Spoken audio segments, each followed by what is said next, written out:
비구름이 남하하면서 군산에 시간당 100mm의 물폭탄이 쏟아지는 등 충청과 전북에 강한 비가 내렸습니다. 내일 오전까지 호남 지방에는 최고 120mm, 충청 남부와 경북 북부에도 최고 100mm의 비가 더 내리겠습니다. 서울 등 수도권에는 비가 잦아들었지만 잠수교 등 주요 도로 통제는 여전히 이어지고 있습니다. 수해 복구 작업에 속도를 내고 있지만 산사태 위기경보가 내려진 곳이 많아 추가 피해가 우려됩니다. 국민의힘 지도부가 수해 현장을 찾아 자원봉사를 하며 민심 수습에 나섰습니다. 그런데 현장에 있던 한 여당 의원이 사진이 잘 나오게 비 좀 왔으면 좋겠다는 망언을 해 비난을 사고 있습니다. 정부가 고물가 상황에서 추석 물가를 잡기 위해 정부 비축 물량을 풀고 할인 쿠폰을 지급하는 등의 민생 안정 대책을 내놨습니다. 윤석열 대통령은 국민이 피부로 느낄 수 있을 정도로 장바구니 물가를 잡아야 한다고 주문했습니다.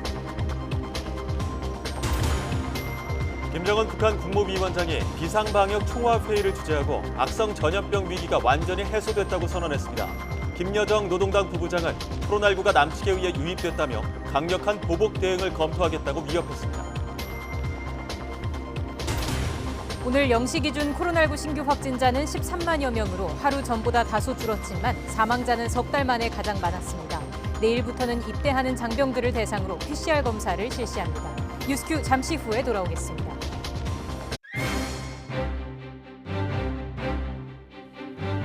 시청자 여러분 안녕하십니까? 가장 빠른 종합뉴스 뉴스큐 시작합니다. 수마가 할퀴 구간 자리에 복구가 한창인 가운데 수해 대응을 놓고 정치권은 충돌하고 있습니다. 수해 현장을 찾은 여당 의원의 망언도 비난을 사고 있는데요. 전국 상황 잠시 후 정치 원로 두 분과 짚어봅니다. 수도권을 휩쓴 폭우는 남하하면서 충청과 전북 지역을 덮쳤습니다. 비가 잦아든 중부지방에는 처참한 피해 현장이 더 선명하게 드러났습니다. 잠시 뒤 취재기자와 함께 제보 영상 살펴보겠습니다. 네, 국회부터 가보겠습니다. 수해 자원봉사에 나섰던 국민의힘 김성원 의원이 사진이 더 잘 나오게 비가 왔으면 좋겠다고 발언해 파장이 커지고 있습니다. 민주당은 당장 파상 공세를 이어가고 있습니다. 국회에 연결합니다. 김승환 기자. 네, 국회입니다. 네, 국민의힘 지도부 수해 지역에서 봉사활동 중에 잇따라 논란이 생겼죠. 네, 주호영 비대위원장을 비롯해 권성동 원내대표 등 당 지도부는 오늘 서울 동작구에 있는 피해 지역을 찾았습니다. 주 위원장은 자신의 집이 수해를 입은 것처럼 최선을 다해 일해달라면서 농담도 하지 말라며 진지한 자세를 주문했는데 현장에선 사진을 위해 비가 좀 왔으면 좋겠다는 발언이 나와서 보여주기식 행보가 아니냐는 비판을 피하기 어렵게 됐습니다. 수재를 입은 이 수재민들의 참담한 심정을 놓치지 마시고 장난치거나 또 농담하거나 심지어 사진 찍고 하는 이런 일도 좀 안 해주셨으면 좋겠고 솔직히 비 좀 왔으면 좋겠어. 사진 잘 나고.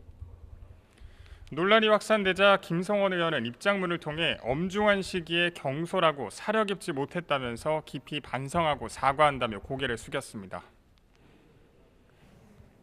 네, 더불어민주당 반응은 어떻습니까? 네, 코로나19 확진 뒤 오늘부터 업무에 복귀한 우상호 비대위원장은 오후 기자간담회에서 의미가 퇴색됐다면서 국민을 도우러 갔다가 짐이 된 게 아니냐 생각한다고 꼬집었습니다. 그 집권당 의원께서 말씀하셨다는 게 좀 믿어지지가 않는 거고요. 더군다나 그게 원내대표 옆에서 그 얘기를 하고 있는데 원내대표가 그걸 꾸짖지도 않는 걸 보면서 제가 깜짝 놀랐는데. 당권 주자들 소식을 보면 먼저 이재명 의원은 공개 활동 없이 숨고르기에 들어갔습니다. 좀처럼 추격 추세를 보이지 못하는 박용진 의원은 다시 한번 강 의원의 단일화 방식 논의를 제안했는데 강 의원은 일단 거절했습니다. 민심과 당심이 확인되는 방식이면 어떤 방식이든 강훈식 후보가 제안하는 방식으로 단일화를 이뤄낼 용의가 있다는. 활주로에 자꾸 단일화라고 하는 방지턱을 설치하는 느낌이라서요. 그러니까 지금 시점에 단일화 논의 명분, 파괴력, 감동 어떤 게 있을까요? 박 의원은 주말에 강 의원을 만나서 이야기하겠다고 했지만 두 사람의 생각이 다른 게 확인된 만큼 진전되기는 쉽지 않아 보입니다. 지금까지 국회에서 YTN 김승환입니다. 한덕수 국무총리는 윤석열 대통령이 자택에서 수도권 폭우 상황에 대응한 것과 관련해 그러한 지휘는 자택에서 큰 문제 없이 진행될 수 있다고 밝혔습니다. 한 총리는 오늘 CBS 라디오 인터뷰에서 폭우 당일인 지난 8일 밤 자신이 윤 대통령에게 지시를 받아 조치한 상황을 설명하며 이같이 말했습니다. 이어 자택의 비밀이 보장될 수 있는 통신 수단들이 다 있어서 지하 벙커 수준이라며 계속 대통령과 상황 평가를 했고 보고도 하고 지시도 받았다고 강조했습니다. 또 요즘 위기 상황이라는 것은 꼭 현장에만 있어야 하는 것은 아닌 것 같다며 다만 정부가 걱정을 덜 끼치도록 해야 했는데 그런 점에서 죄송하다고 덧붙였습니다. 윤석열 대통령이 그제 용산 집무실에서 필립 골드버그 주한 미 대사, 폴 럭해머라 한미 연합사령관과 비공개 만찬을 한 사실이 뒤늦게 알려졌습니다. 대통령실은 신임 주한 대사 부임을 환영하고 당면한 한반도 안보 상황을 논의하는 자리였다고 전했습니다. 윤 대통령은 만찬을 마치고 대통령실 국가위기관리센터로 이동해 한덕수 총리가 주재하는 집중호우 점검회의에 화상으로 참석했습니다. 대통령실은 고고도 미사일 방어체계 사드에 대해 북한의 핵미사일로부터 우리 국민의 생명과 안전을 지키기 위한 자위적 방어 수단으로 결코 협의 대상이 될 수 없다고 강조했습니다.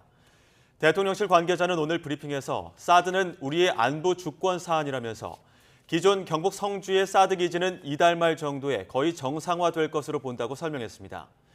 중국은 우리나라가 사드를 추가하지 않고 미국의 미사일 방어와 한미일 군사 동맹에 불참하는 것뿐 아니라 기존 배치된 사드의 운용 제한까지 이른바 3불 1한을 주장하고 있습니다. 이에 대통령실 관계자는 전임 정부에서 인수인계한 게 없다면서 중국이 발언한 배경을 파악하고 있다고 밝혔습니다. 다만 윤석열 대통령이 앞서 시진핑 중국 주석과 통화에서 정중하게 방한 요청을 했고 초대는 여전히 유효하다고 덧붙였습니다. 민족 최대 명절 추석이 한 달 앞으로 다가왔지만 23년 만에 고물가에 벌써 넉넉한 한가위는 힘들 거란 얘기가 나오고 있습니다. 정부가 성수품 비축 물량 방출과 각종 할인 행사 등의 추석 민생 안정 대책을 내놨습니다. 취재기자 연결합니다. 권남기 기자. 네, 경제부입니다. 네, 정부가 오늘 윤석열 대통령 주재로 비상경제 민생회의를 열고 추석 민생 안정 대책을 논의했죠. 자세한 내용 전해주시죠. 네, 먼저 정부는 물가 안정을 위해 성수품 공급을 역대 최대 규모로 늘리기로 했습니다. 정부 비축 물량 방출 등을 통해 배추나 소고기, 명태 등 20대 성수품의 공급량을 평소의 1.4배 수준으로 늘리고 양파와 마늘의 수입 확대도 추진합니다. 650억 원 규모의 농축수산물 할인 쿠폰도 발행됩니다. 1인당 한도를 기존 만 원에서 2만 원으로 높였고 최대 50%까지 할인받을 수 있는데요. 정부는 성수품 가격이 1년 전 수준까지 내려가도록 노력하겠다고 밝혔습니다. 관련 발언 들어보시죠. 신속한 일상 회복을 위한 수해 복구에 모두 전념해야 합니다. 아울러서 국민들께서 피부로 느낄 수 있도록 명절 장바구니 물가를 잡아야 할 것입니다. 네, 취약계층과 소상공인 등을 위한 각종 지원책도 나왔습니다. 올해 버팀목 대출과 디딤돌 대출의 금리를 동결하고 저소득층 알뜰 교통카드는 할인을 확대합니다. 소상공인과 중소기업을 위해선 42조 원 규모의 명절 대출 보증자금을 공급하고 전통시장 상인은 점포당 최대 1,000만 원까지 성수품 구매 자금을 지원받을 수 있습니다. 이번 추석 기간엔 고속도로 통행료 면제도 검토하기로 했는데 명절 통행료 면제는 코로나19 확산으로 지난 2020년 추석부터 중단된 상태입니다. 정부는 이와 함께 백신 개발과 확진자 추이 등을 고려해 이번 달 말에 코로나19 백신 추가 접종 계획을 발표하겠다고 밝혔습니다. 지금까지 경제부에서 전해드렸습니다. 8월 1일부터 어제까지 무역 수지가 77억 달러 적자로 지난달보다 적자 폭이 늘었습니다. 관세청이 집계한 자료를 보면 이 기간 수출액은 157억 달러로 지난해 같은 기간보다 23% 증가했습니다. 수입액은 34% 늘어난 234억 달러입니다. 무역 수지는 76억 800만 달러 적자를 기록해 지난해 같은 기간보다 적자 규모가 커졌습니다. 올해 들어 이달 10일까지 누적 무역 적자는 229억 3천만 달러로 지난해 같은 기간엔 144억 달러 흑자였습니다. 기업 시설 자금으로 대출받아 서울 강남에 단독주택을 사들이는 등의 위법 행위 의심 부동산 거래가 무더기로 적발됐습니다. 국토교통부는 올해 1분기 특이 동향이 포착된 5개 지역의 부동산 거래 가운데 이상 거래 420건을 집중적으로 조사한 결과 투기 의심 거래 106건을 적발해 관계기관에 통보했다고 밝혔습니다. 적발된 사례를 보면 주택 가격을 높이거나 낮춰 신고한 업다운 계약이 72건으로 가장 많았고 탈세와 불법 전매가 뒤를 이었습니다. 서울에서는 법인 대표인 A씨가 제2금융권에서 기업시설자금 용도로 25억 원을 대출받은 뒤 강남구에 있는 단독주택을 사들였다가 적발됐습니다. 네, 원자재값 급등으로 생산 단가는 올랐지만 중소기업들이 대기업에서 납품 대금을 제값으로 받기 어려운 게 현실입니다. 네, 이에 따라 정부가 원자재값 인상분을 제때 반영할 수 있는 납품 대금 연동제를 다음 달부터 시범 운영하기로 했습니다. 중소벤처기업부 이영 장관의 발표 들어보시겠습니다. 실장이 답변 드릴 수 있도록 하겠습니다. 네, 이영 장관 브리핑 시작하도록 하겠습니다. 네, 안녕하세요. 반갑습니다. 중소벤처기업부 장관 이영입니다. 제77주년 광복절을 나흘 앞둔 오늘 2022년 8월 11일 중소기업이 오롯이 혼자 감당해왔던 원재료 가격 상승의 부담으로부터 해방을 선언하는 날입니다. 상생의 문을 열고 드디어 새로운 도약을 시작하기 위해 납품대금 연동제 시범 운영을 시작합니다. 윤석열 정부는 중소기업의 납품단가 제값받기를 국정과제로 채택하여 추진해 왔습니다. 중소벤처기업부가 앞장서고 납품단가 연동제 TF를 구성하고 업계, 전문가 의견 수렴 등 주도적인 역할을 해왔습니다. 납품대금 연동제의 시범 운영을 준비해온 과정 자체가 대중소기업 간 협업을 통한 상생이었습니다. 대기업, 중소기업 그리고 중소벤처기업부가 하나가 되어 상생의 정신으로 변화된 대한민국을 그리며 시범사업 준비를 해왔습니다. 삼성전자, 현대자동차, SK하이닉스, 포스코, LG전자, 현대중공업 등 TF 참여 대기업들의 적극적인 참여와 협조가 있었습니다. 현장에서 작동 가능한 방안을 찾기 위해 국내 글로벌 대기업의 구매 담당 직원들과 수시로 머리를 맞대고 현장의 연동제의 노하우와 경험을 들었습니다. 중소기업계도 함께 준비해 왔습니다. 14년간 하나된 목소리로 납품대금 연동제의 불씨를 이어왔습니다. 또한 중소기업 현장에서 작동할 수 있는 방안을 마련되도록 TF를 통해 적극적으로 의견을 개진해 주셨습니다.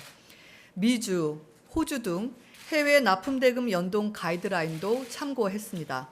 또한 전문가와 소통하면서 특별 약정서의 완성도를 높이고 공정위와도 조율을 거쳤습니다.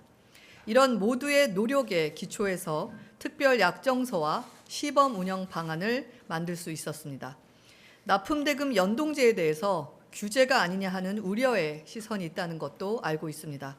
하지만 이는 우리가 함께 살아가기 위해서 함께 만들어 가야 할 규범입니다. 이제 14년의 두드림 끝에 납품대금 연동제의 첫걸음을 시작하겠습니다. 그럼 그동안의 논의를 매듭짓고 새로운 시작을 위하여 오늘 개최한 납품단가 TF 회의의 논의 결과를 말씀드리겠습니다. 우선 납품대금 연동 특별 약정서를 마련했습니다. 아시다시피 최근 원자재 가격이 급등했습니다. 중소기업이 제때 제값을 받기 위해서는 원재료 가격 급등 상황에 납품대금을 어떻게 조정할 것인지 계약 단계에서 미리 협의하여 정해둘 필요가 있습니다. 현재로서는 원재료 가격 상승 등에 따라 사후적으로 협의할 수 있는 납품대금 조정 제도, 협의 제도가 도입되어 있지만 실효성이 부족하다는 지적이 계속되어 왔습니다. 만약 원재료 가격이 이미 오른 상황에서 사후적으로 위탁 기업과 협의하려면 당장의 추가적인 납품 대금을 요구하는 것이기 때문에 수탁 기업 입장에서는 인사 요구를 하기가 현실적으로 어렵습니다. 이에 중기부는 중소기업의 납품 대금이 적정하게 조정될 수 있도록 납품 대금 연동에 관한 사항을 기업 간에 사전적으로 협의하여 약정서에 기재하는 거래 문화를 만들어 가고자 합니다. 현장에서 작동 가능한 특별 약정서를 마련하기 위해서 납품대금 연동제를 운영하고 있는 기업들과 간담회, 실무협의회 등 8차례에 걸쳐 업계 의견을 수렴하고 연구 용역, 법률 자문을 진행해 왔습니다. 또한 공정거래위원회와 협의도 진행하여 특별 약정서의 주요 내용을 통일했습니다. 납품대금 연동 특별 약정서의 역할과 구성에 대해서 설명드리겠습니다. 특별 약정서의 역할은 납품단가 연동제를 도입하고자 하는 기업이 구체적으로 어떤 사항을 미리 협의해야 하는지 알려주고 이를 기업 간 협의를 통해 기재하도록 함으로써 납품대금 연동 조항이 포함된 계약을 보다 쉽게 체결하도록 지원하는 것입니다. 이러한 역할을 할 수 있도록 특별 약정의 목적과 정의, 효력 등에 대해 규정하는 본문과 납품대금 연동에 필요한 사항을 기업이 기재하는 별첨으로 나누어서 특별 약정서를 구성했습니다. 특별 약정서에 기재하는 사항으로는 물품명, 주요 원재료, 가격 기준 지표, 조정 요건, 조정 주기, 납품대금 연동 산식 등이 포함되어 있습니다. 가격 기준 지표는 주요 원재료 가격의 상승 또는 하락 정도를 측정하는 기준이 되는 지표를 의미하며 공식력 있는 기관이 주기적으로 고시하는 지표 등이 해당될 수 있습니다.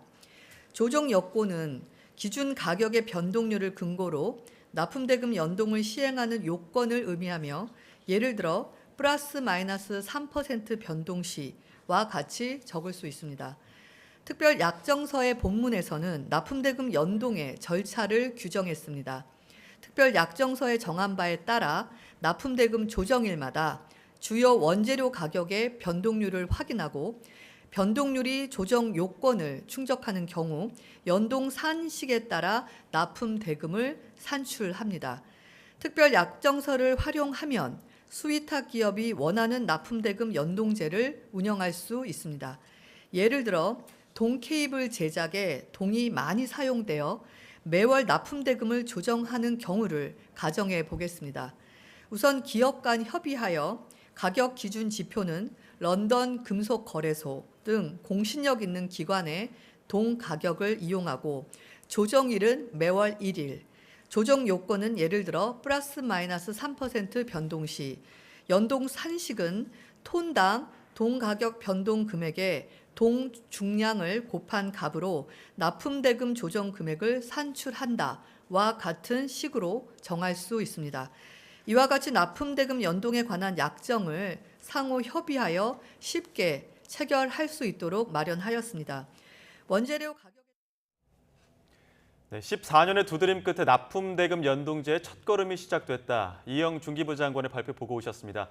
이로써 원자재 값이 급등한 만큼 중소기업이 납품대금을 올려받을 수 있도록 정부가 납품대금 연동제를 시범 운영하기로 했습니다. 네, 원자재값 급등에 대비해서 특별 약정서를 체결한 뒤 실제로 가격이 오르면 대기업이 중소기업의 납품대금을 올려주는 연동제를 다음 달부터 6개월간 운영한다는 내용이었습니다. 발표에서 나온 내용들은 정리가 되는 대로 다시 또 이어지는 뉴스에서 전해드리겠습니다.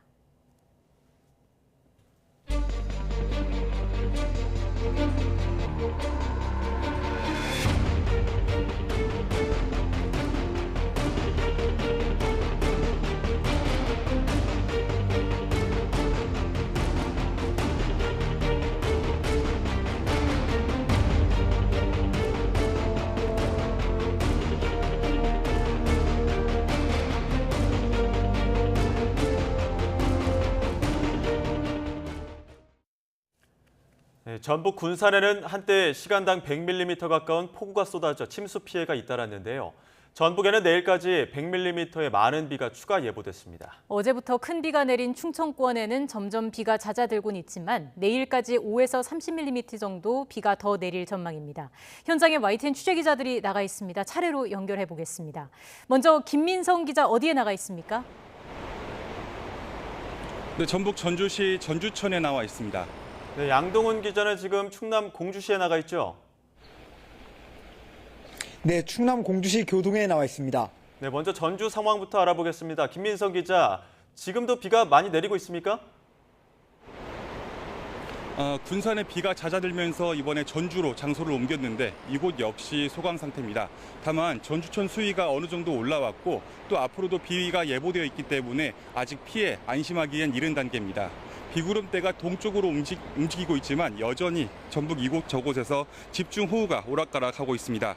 어제부터 오늘 오후 3시까지 군산 산단에 248.5mm, 익산 함라 177mm, 김제 신포 150.5mm가 내렸습니다. 특히 전북 군산 산업단지에는 오늘 오전 9시 20분쯤 시간당 최대 100mm의 폭우가 관측되기도 했습니다. 전북에 있던 호우경보는 모두 해제됐고 전주와 익산, 군산 등 11개 시군에 호우주의보가 남아 있습니다. 이번 집중호우로 가장 많은 피해를 본 건 군산입니다. 단 1시 기준 군산에 접수된 피해는 도로 침수 72건으로 주택과 상가 침수 24건, 주택 침수 49건, 또 반파된 주택도 한 곳 있습니다. 군산에서만 모두 181건의 피해 사례가 접수됐습니다. 군산 수송동과 문화동, 조촌동 등 곳곳에 삽시간에 물이 들어찼습니다. 내일까지 전북은 최대 120mm의 비가 예고돼 있습니다. 위험 지역에 거주하시는 분들의 주의가 요망됩니다. 네, 이번엔 충남으로 가보죠. 양동훈 기자, 뒤로 보이는 파란색 천들이 무엇인가요? 네, 지금 제 뒤에는 파란색 천들이 덮여 있는 게 보이는데요. 축대가 일부 무너지면서 추가 붕괴를 막기 위해서 천을 덮어 막고 있는 겁니다. 어젯밤 이 축대 일부가 붕괴되면서 토사가 바로 아래에 있는 집을 덮쳤습니다. 다행히도 토사가 집 안으로 들어가거나 건물을 망가뜨리지는 않았습니다. 혹시나 추가 붕괴가 일어날 경우에 대비해 이 집에 살고 있던 70대 여성은 근처 다른 곳으로 대피했습니다. 이곳 공주에는 어제 저녁 시간당 40mm에 육박하는 장대비가 왔고 오늘 오전에도 시간당 20mm가 넘는 비가 왔습니다. 충남 서해안 지역인 보령에는 오늘 아침 1시간에 60mm가 넘는 장대비가 쏟아졌고 충남 홍성과 서천, 충북 음성 등에도 시간당 30mm가 넘는 비가 내렸습니다. 이른 새벽에는 충남 북서부, 서해안 지역에 큰 비가 쏟아졌지만 점점 중심지가 남쪽으로 이동했습니다. 충남 북서부에 있는 아산과 예산, 태안, 당진, 서산, 홍성에 발효됐던 호우특보는 해제됐고 나머지 지역에 내려졌던 호우경보들은 모두 주의보로 변경됐습니다. 기상청은 다음 예보가 나올 17시를 기준으로 내일 오전까지 충청 지역에 5에서 30mm 정도의 비가 더 내릴 거로 전망했는데요. 며칠간 이어진 비로 지반이 약해지면서 상대적으로 적은 비에도 피해가 발생할 수 있는 만큼 비가 완전히 그칠 때까지는 철저하게 대비하셔야겠습니다. 네, 전북 충청 지역 호우 상황 살펴봤습니다. 김민성, 양동훈 기자 수고했습니다.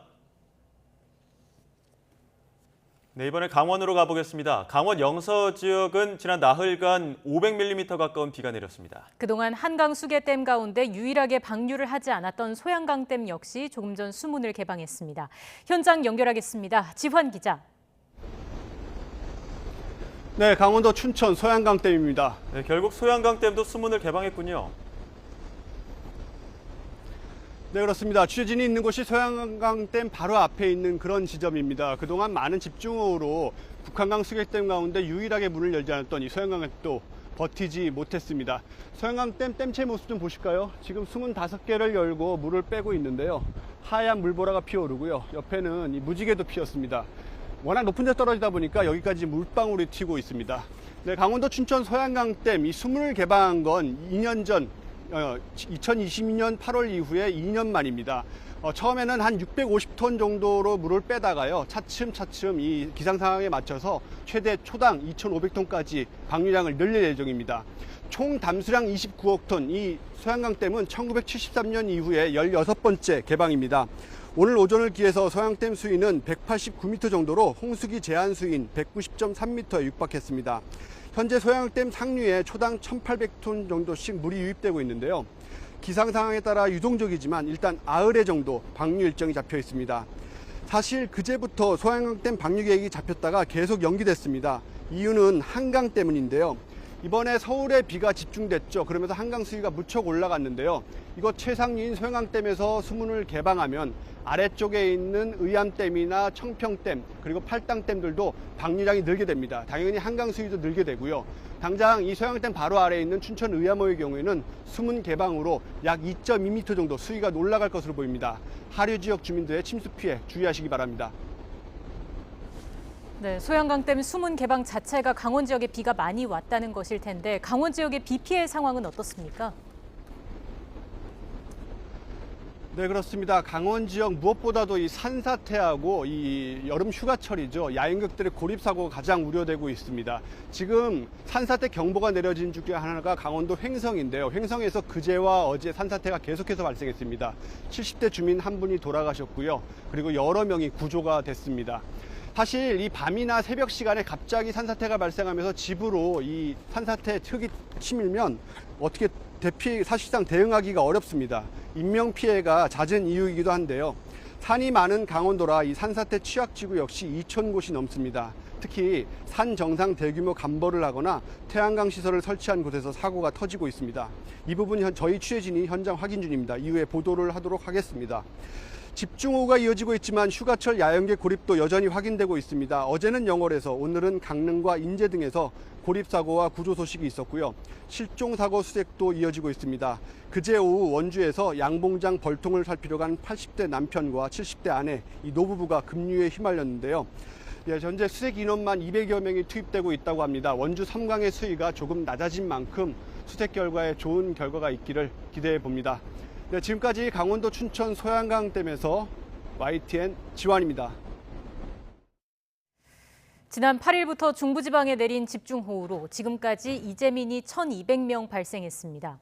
오늘 오전 10시 기준 중앙재난안전대책본부 집계를 보면 이번 호우로 집이 파손되거나 침수된 이재민은 1,200명에 이르고 정전 등으로 인한 일시 대피자는 6개 시도에서 4,164명이나 됩니다.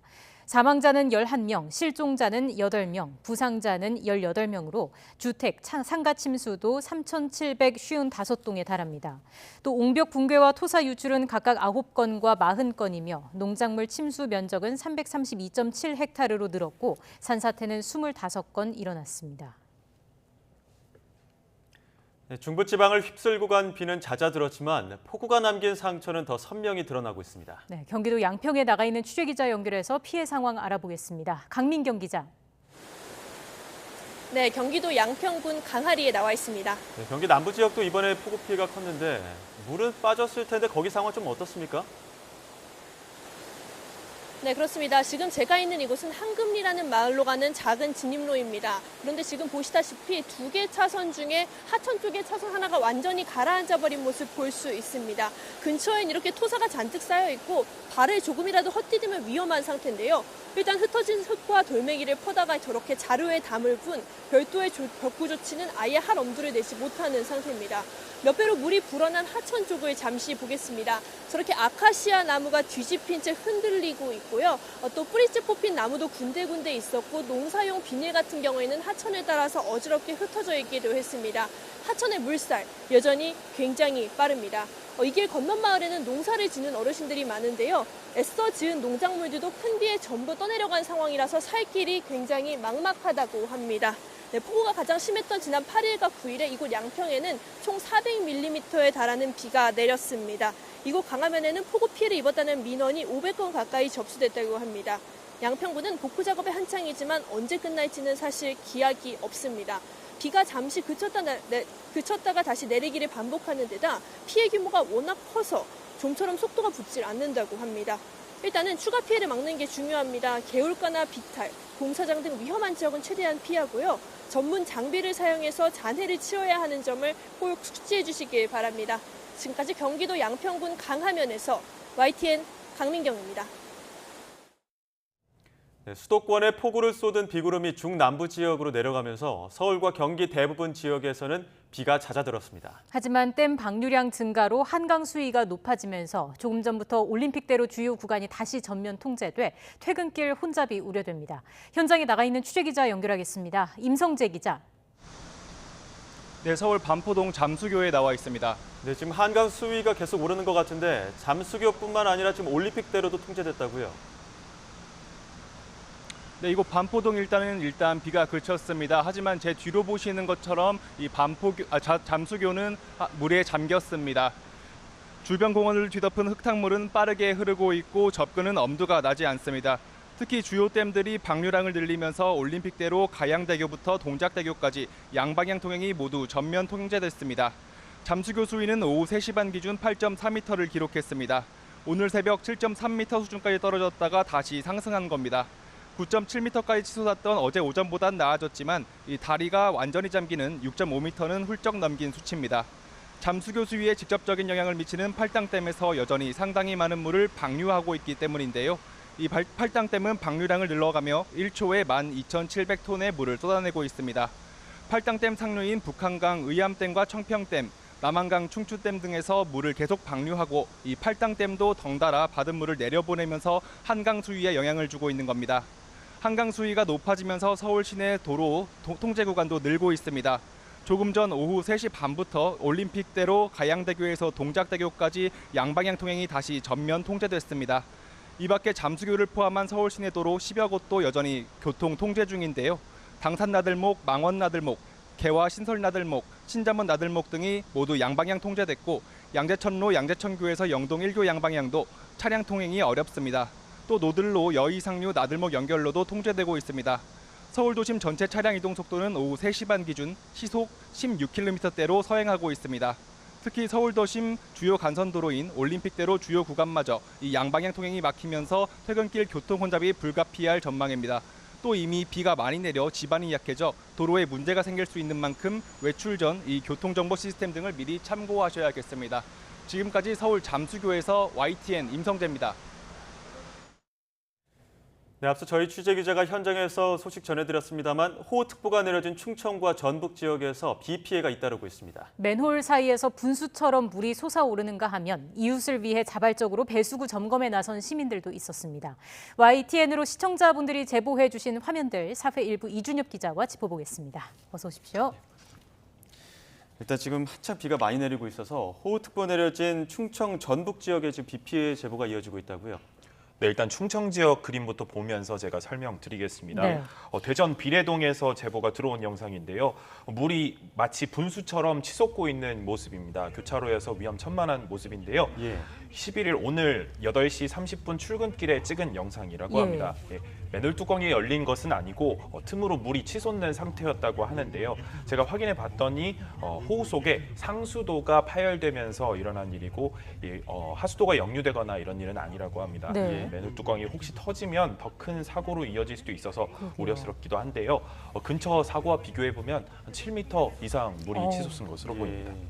다음 영상은 충남 보령의 대천천 강변 주차장입니다. 청천 저수지가 오늘 아침 6시 30분에 수문을 개방했는데 미처 피하지 못하고 이렇게 차량들이 침수된 모습인데요. 불안한 강물을 미처 피하지 못한 겁니다. 네. 강물들의 트럭과 차량이 갇혀 있는 모습을 확인하실 수 있고요. 밤사이 비 피해 제보들도 있었는데요. 네. 어젯밤 10시 20분쯤에 충북 청주 흥덕구 복대동 주택가입니다. 사진에 보시면 알 수 있지만 빗물에 차량 전조등이 안 보일 정도로 잠긴 모습인데요. 상가 앞에도 물이 가득 차서 이렇게 비닐 재질로 보이는 물건만 둥둥 떠다니고 있습니다. 같은 곳의 영상들도 보시겠습니다.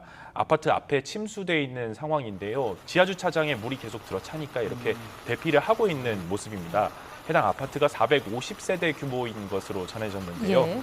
지하 주차장에 있는 차들은 아파트 앞에 있는 도로나 인근 교회 주차장으로 모두 이동시켰다고 합니다. 대신에 늦은 시간이었는데도 주민들은 다 같이 배수 작업을 위해서 손을 보탰는데요. 이렇게 바가지로 물을 다 같이 퍼내기 위해서 안간힘을 썼다고 합니다. 전북 지역도 비가 많이 오고 있다고 하는데 호우 피해 좀 전해주실까요? 네, 물고입이 점점 심해지면서 우려하는 시민들 제보가 이어지고 있습니다. 우선 군산 시외버스 터미널부터 한번 보겠습니다. 바닥에 물이 새서 첨벙거리고 있는데요. 천장에서 물이 새기 시작하면서 바닥이 물바다가 된 겁니다. 또 다음 영상을 한번 보시면 군산대학교에도 지금 침수가 피해가 일어나고 있는데요. 군산대학교 앞에 정문 앞에 모습인데 네. 이렇게 오늘 오전 10시 25분에 이렇게 도로가 보이지 않고 거의 강처럼 된 모습을 보실 수 있습니다. 흙탕물이네요. 네, 타이어까지 잠겨서 이렇게 물살을 헤치고 가고 있는 차량들이 보이고 있고요. 네. 또 오식도동의 전북 군산 쪽에 아이고. 피해가 심하다고 제가 앞서 보도로 전해드렸는데 예. 국가산업단지가 있는 곳입니다. 여기서 차량들이 이제 피신을 저지대에서 하고 있고 상부지대에 있는 그런 공장들에게 양해를 구해서 하위지대에 있는 차량들이 이동을 하고 있다고 합니다. 그리고 음파 유원지 도로 앞에 있는 도로도 침수가 됐는데 예. 오늘 오전 9시쯤 영상인데 보시면 완전히 강처럼 돼서 중간에 검은 차량이 저렇게 갇혀 있는 모습을 보실 수 있습니다. 예. 또 문화동에 제보가 많은데요. 문화시장 골목 쪽에 주택가들이 특히 피해를 많이 입었다고 합니다. 저렇게 물이 가득 들어차서 장어까지 물이 차오르고 지금은 물을 퍼내기 위해서 안간힘을 쓰고 있는 상태라고 합니다. 네, 앞서 제보 영상에서도 보셨지만 주민들이 물 퍼나르는 장면들도 있었습니다. 실제로 또 다른 지역에서도 직접 배수로 확보에 나서는 시민들도 있었다고요? 네, 그렇습니다. 워낙 물이 갑자기 들어차다 보니까 혹시나 지역이 침수될까 봐 우려하는 시민들이 먼저 행동에 나선 건데요. 네. 먼저 전북 전주부터 보시겠습니다. 효자동에서 들어온 제보인데 배수로를 이렇게 직접 나뭇가지를 가지고 모두 뚫으려고 노력을 하고 계셨다고 합니다. 이걸 제보하신 분도 고생하고 계신 모습에 감사하는 마음에 네. 우산을 들어드리러 갔다가 이렇게 촬영한 사진이라고 하는데 이분이 이제 공무원 퇴직한 지 8년 되신 분이라는데 예. 주변 사람들이 이렇게 피해를 겪을까 봐 먼저 활동을 하셨다고 하고요. 네. 다음은 영상은 이제 군산 오식도동 아까 말씀드렸던 국가산업단지에서 들어온 영상인데요. 네. 여기서도 이제 계속 침수 피해가 일어나고 있다 보니까 조금이라도 피해를 더 줄이기 위해서 이렇게 남성분이 직접 배수구를 이제 확보하는 그런 모습을 제보받았습니다. 맨손으로 작업을 하고 계시네요. 네, 그렇습니다. 이처럼 이웃을 위해서 솔수 나서는 이제 미담 제보가 들어오고 있는데요. 네. 다만 이제 급류가 이제 강해지면 그러게요. 떠내려갈 수도 있고 또 맨홀이 안 보이지만 이게 비가 심해지면 역류하면서 지뢰처럼 폭발할 수도 있기 때문에 예. 튀어오를 수도 있기 때문에 침수 지역에 갔을 때는 안전을 일단 유의하셔야 될 것 같습니다. 네, 정말 중요한 부분입니다. 또 출근 시간에 일부 도로에는 호우 때문에 피해가 있었다고요. 네, 일단 오늘 오전에 해당 지역 CCTV 보면서 말씀드리겠습니다. 네. 2차선 도로에 갓길까지 흙이 쏟아져서 굴착기가 퍼내고 있는데요. 막힌 토사 뒤로 이제 차량들이 줄지어 서신 모습을 볼 수 있습니다. 오늘 새벽에 5시 20분쯤 이런 일이 일어났다고 하는데요. 예. 수도권 제2고속도로 화성 광주고속도로 소용인 나들목의 동단 방향 부근에서 이렇게 토사가 무너졌습니다. 1시간 반 정도는 완전히 통행이 불가능해서 고속도로 운영사가 복구를 했고요. 1차선은 개방을 했는데 2차선은 조금 전에 오후 3시쯤에야 개방이 돼서 그때까지 복구에 9시간 넘게 걸리면서 고속도로가 심한 정체를 겪었습니다. 또 출근길에는 도로 곳곳 파손 사고도 잇따랐는데요. 네. 오늘 아침 7시쯤에는 서울 노량진동에서 운행하던 통근버스가 1m 크기로 도로가 파인 곳에 빠졌습니다. 이른바 포트홀인데 비 피해로 최근에 갑자기 생긴 것이라고 합니다. 당시 버스에는 승객 8명과 운전기사가 있었는데 다행히 다치지는 않았고요. 소방당국은 집중호우로 아스팔트 아래 흙이 유실되면서 구멍이 생긴 것으로 보고 있습니다. 예, 지금 여러 차례 이 제보 영상이나 제보 사진 통해서 현장 소식 더욱더 생생하게 전달하고 있는데 끝으로 정확한 제보 방법 다시 한번 전해주시죠. 저희 YTN은 일단 영상이나 사진은 대부분 카카오톡으로 제보를 받고 있습니다. 네. 제보는 YTN, 뉴스는 YTN 이렇게 두 채널이 있고요. 전화로는 02398-8282나 아니면 8585번으로 전화를 하시면 되고 영상을 제보하실 때는 사진보다는 가급적 영상으로 그리고 영상을 촬영하실 때 세로보다는 되도록 괄호로 촬영을 해주시면 보도에 많은 도움이 됩니다. 다만 영상을 찍으실 때 아까 그 미담 사례처럼 무엇보다 안전에 먼저 유의해 주시면 감사하겠습니다. 예, 지금까지 사회일부 이준엽 기자와 비 피해 상황 알아봤습니다. 오늘 말씀 고맙습니다. 고맙습니다.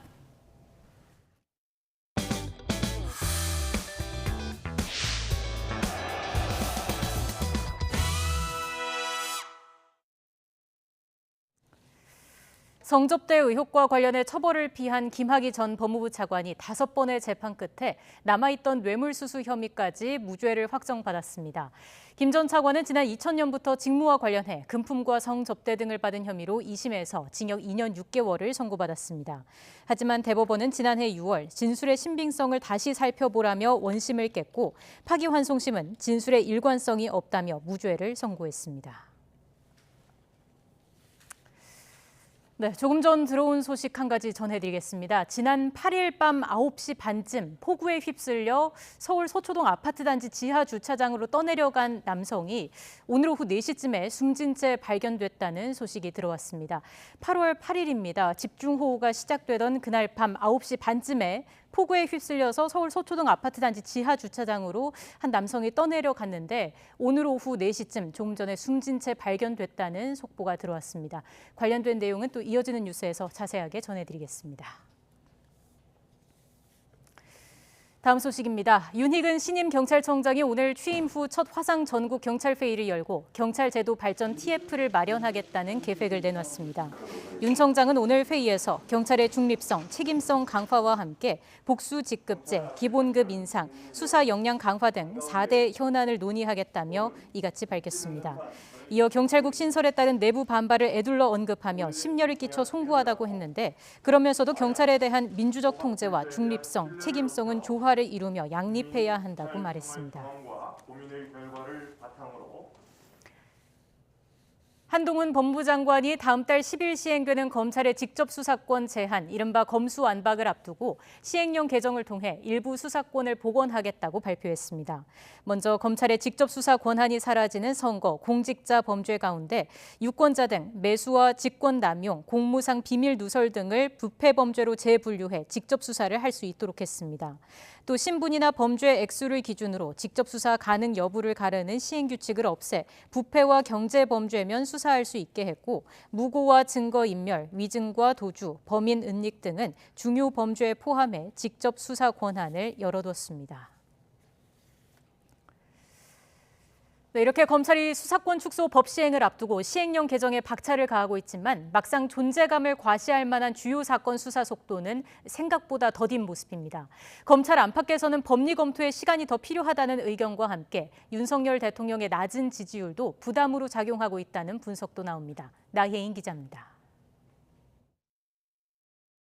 지난 5년간 무슨 일이 있었길래 이렇게 명분 없는 야반 도주구까지 벌여야 되는지 국민들께서 많이 궁금해하실 거라고 생각합니다. 이른바 검수완박법에 대한 윤석열 정부의 인식은 시작부터 명확했습니다. 수사를 피하기 위한 방탄입법으로 규정하고 반발하는 검찰에 힘을 실어줬습니다. 공포된 개정법이 시행되기까지 넉 달 동안 검찰이 어떤 식으로든 존재 이유를 보여줄 거란 예상도 그래서 나왔습니다. 전 정권 사정 국면은 국가정보원이 탈북어민 북송과 서해 공무원 피살 사건으로 전직 원장들을 직접 고발하면서 본격 조성됐습니다. 공공기관 블랙리스트 의혹과 여성가족부 대선 공약 개발 의혹 역시 문재인 정부를 겨누고 있고 이재명 의원이 연루된 대장동 의혹도 원점에서 재수사하는 분위기입니다. 하지만 수사권 축소법 시행을 한 달 앞둔 지금 검찰의 수사 행보는 정중동에 가깝습니다. 대선 전 시작된 여가부 공약 개발 사건 말고는 대부분 참고인 조사 단계에 머무르고 있습니다. 조직의 수장인 검찰총장 공백 속에 급한 대로 조직 개편과 인사가 단행되긴 했지만 지난달 수사팀이 다시 꾸려진 뒤 기록 검토에 시간이 걸렸습니다. 정치적 파급력도 크다 보니 사실관계를 법리적으로 재구성하는 데 시간이 필요한 사건의 특성도 한몫했습니다. 검찰 안팎에선 윤석열 대통령의 낮은 지지율도 부담이라는 평가가 나옵니다. 국정 운영에 대한 국민 평가가 날로 나빠지는 상황에서 전 정권 수사의 속도를 냈다간 오히려 역풍을 맞을 수 있다는 겁니다. 윤 대통령 역시 한동훈 법무부 장관의 첫 업무보고 자리에서 가장 먼저 경제를 강조했습니다.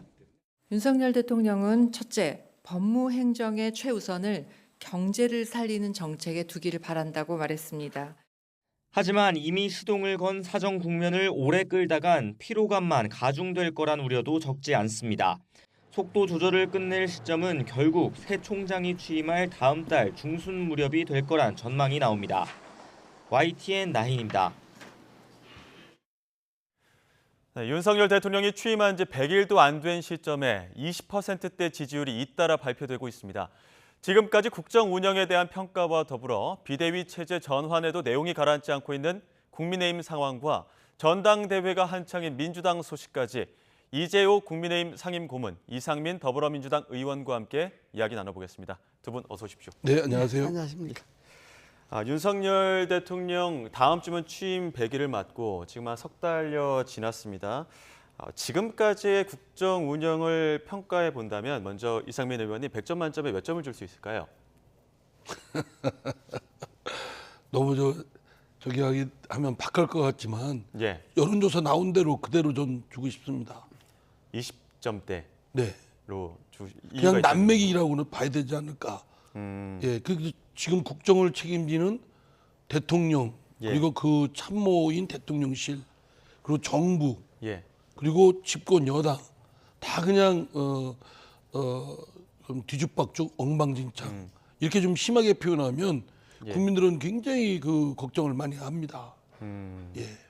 제가 이상민 의원님께 먼저 질문을 드렸던 건 이재호 고문님 몇 점을 주셨는지 알고 있기 때문인데 비슷한 의견이시죠? 아니 뭐 야당이 먼저 이야기하는 게 좋은 거지. 예. 아니 방금 이상민 의원님 말씀대로 그 국정평가라고 하는 거는 국민 여론조사가 곧 국정평가죠. 그러니까 그게 뭐 하루는 20% 돼갔다 하루는 30% 갔다 이렇게 한 것이 아니고 최근 한 달 정도 계속해서 20%대에 머물렀잖아요. 그렇다면 국정 점수도 20점대라고 봐야 안 되겠습니까? 거기다 덧붙이신 거는 또 퇴출감이다 이렇게 또 아니 그 이제 그거는 그 학교 점수로 말하면 20점이면 과락이 아니냐. 그래서 과락 밑이다 20점이면. 그러니까 20점이면 학생으로 말하면 수학 능력이 없는 거잖아요. 계속해서 20점 맞으면. 그러니까 수학 능력이 없는 학생은 퇴출감이다 이런 이야기니까 그거는 국정의 평가가 20점대를 벗어나지 못한다고 하는 것을 강조한 거죠. 만약에 이제 의원내각제 같으면 뭐 독일이나 영국 뭐 이런 일본 이 경우처럼 이렇게 국민이 쉽게 교체할 수 있는 그런 정부 형태를 갖고 있는 나라 같으면 20%가 한 달 이상 지속되면 그러면 정부를 교체하려고 하죠. 총선 치르고 정부를 해체하고. 그게 그렇지 않으면 국정을 끌고 갈 수 있는 리더십이 없는 겁니다.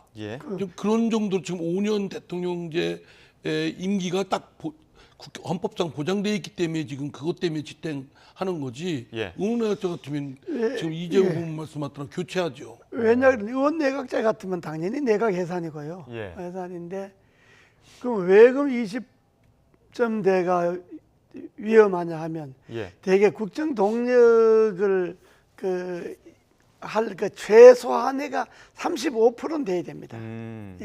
35%가 국정 동력의 사실 마지노선이죠.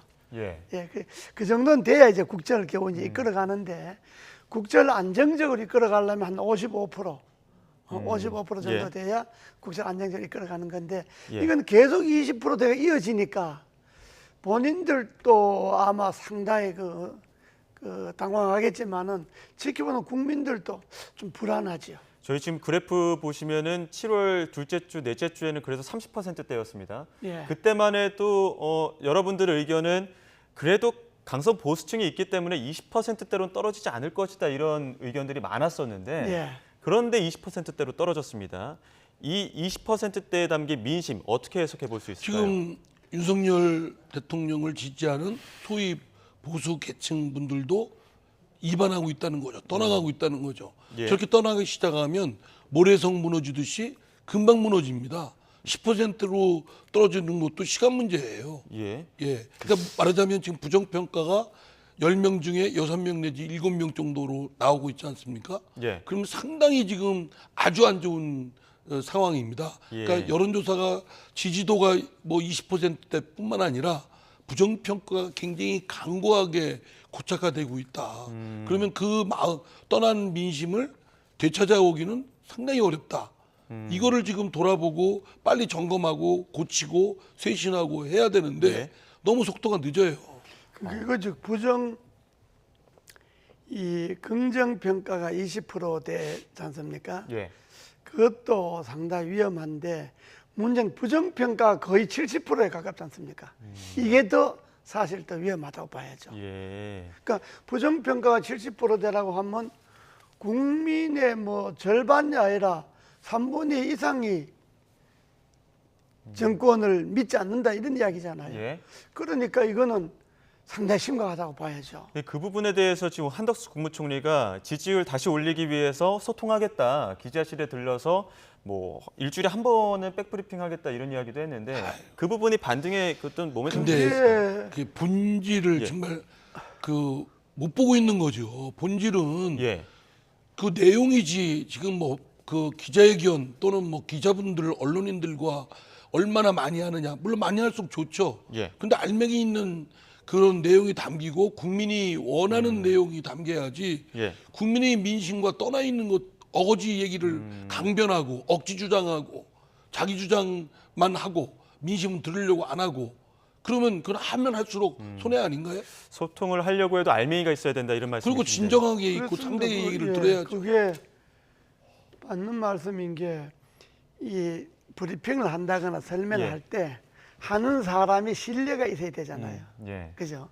한덕수 총리 자체가 지금 별로 신뢰를 못 받고 있는데 한덕수 총리 자체가 취임할 때부터 왜 20년 전에 저 사람을 왜 다시 갖다 쓰냐 이런 게 말이 많았는데 별로 국민들은 뭐 한덕수 총리 일주일에 한 번씩 쳐다보고 뭐 그 말을 별로 듣는 것을 달가워하지 않지요. 그러니까 그런 방향으로 지지도가 올라가는 게 아니고 뭐 총리를 내세운다, 장관을 내세운다 이렇게 해서 지지도를 올릴 수 있는 게 아니고 대통령과 대통령실이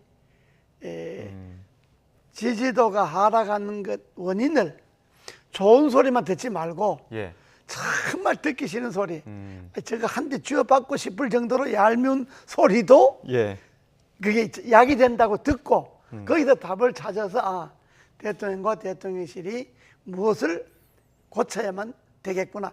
이걸 깨달아야지. 그 뭐 장관 내세운다, 총리 내세운다 이래 갖고 지지도가 올라가는 게 아니에요. 지금 뭐 윤 대통령의 광복절 특별 사면 그 이야기 꼭 드려야 될 것 같은 게 이명박 전 대통령 그 사면 안 하는 쪽으로 가닥을 잡은 상황인 것 같습니다. 이것도 지금 낮은 지지율 때문이라고 하는데 이와 관련해서 혹시 이명박 전 대통령과 이야기 나눈 부분 없습니까? 아니 그 어제 아침에 통화를 했죠. 뭐 제가 이미 이야기를 했습니다만은. 그 전직 대통령으로서 자기 문제 때문에 전국이 뭐 시끄러운 거 원치 않잖아요. 아 어제 직접 통화하셨을 때. 그러니까 저 대통령께서 어제 아침에 산행주에 전화를 오셨는데 딱 그러세요. 지금 중요한 게 국정 안정이고 국가가 안정되고 당이 안정돼야 되는데 내 문제로 그것이 지장이 가서야 되겠느냐. 그렇다면 뭐 난 안 해도 좋다. 그리고 또 윤석열 대통령이 지금 어려운 때 윤석열 대통령이 국정 운영에 도움이 된다면 뭐 난 사면 안 해도 좋다. 뭐 이런 말씀을 이제 본인이 하셨죠. 그리고 그거는 이제 전직 대통령으로서 본인으로서 이제 할 수 있는 이야기고 그러나 이거는 그 지지도하고 관계없는 거죠. 이건 왜냐하면 대통령의 공약이지 않습니까? 후보 때 공약이고 대통령 되어서도 공약이니까 만약에 여론이 나쁘다 하더라 안 좋다 하더라도 이렇게 이야기하셔야 돼요. 대통령이 지금 이명박 대통령 사면에 대해서 여론이 높지 않는 건 알고 있습니다. 그러나 이것은 내가 후보 시절부터 했던 공약입니다. 그러니까 그리고 사면을 하는 것이 이 시점에서 더 좋은 점도 있으니까 제가 사면을 합니다. 그러니까 뭐 제 지지율과 관계없이 사면을 하니까 국민 여러분들 이해해 주십시오. 이렇게 하는 것이 오히려 지지도를 높이는 거지 내 지지도가 빠지니까 아마 사면 안 해버려야 되겠다. 이런 이야기는 그 누가 들어도 좀 별로 좋은 이야기가 아니죠. 당선인 시절에도 이게 문재인 전 대통령과 회동해서 이런 안건들은 뭐 이야기가 오갈 것이다라면서 뭐 많이 회자되기도 했었습니다만 이상민 의원님께서는 어떻게 보십니까? 사면 이 부분에 대해서 필요하다고 보십니까? 글쎄요, 저는 이제 그 작년 좀 일찍 그 문재인 대통령이 이 문제는 좀 푸는 게 문재인 대통령 재임 중에 푸는 게 적절하겠다. 왜냐하면 문재인 대통령한테도 정치적 부담이 되고 하니까 퇴임 전에 이 문제를 다음 정부에 넘기지 않고 해결하는 게 좋다라고 말씀을 드렸는데 방송에서 욕 바가지 먹었죠. 여론은 안 좋습니다. 그러니까 이 문제는 종합적으로 이제 대통령이 판단하는 문제고 여론도 고려 사항이지만 여러 가지 다른 사정도 함께 통합적으로 본인이 판단해서 결단을 내려야 될 문제라고 저는 생각되고요. 여론 지지도의 문제 때문에 이 문제를 결부짓는 건 저는 아니라고 생각됩니다. 그것보다는 여론 지지도가 떨어지는 건 윤석열 대통령 본인의 국정에 임하는 자세, 또 측근들, 대통령 비서실, 다음에 정부, 다음에 그 대통령 부인의 김건희 씨의 주변 관련 여러 가지 스캔들 문제, 뭐 이런 문제들이 종합적으로 좀 국민들한테 마음을 떠나게 하고 있기 때문에 이를 다시 한번 점검하고 쇄신하고 개편하고 이래야 되거든요. 그리고 국정의 여러 가지 지금까지 반대파의 얘기를 듣기보다는 우격다짐으로 밀어붙이기 뭐 이런 것들에 대해서 국민들이 학을 띠는 거예요. 그런 부분에 대한 반성과 일대 그런 전기가 필요한 거지. 이명박 대통령의 사면 문제를 여기에 결부시키는 건 아니다.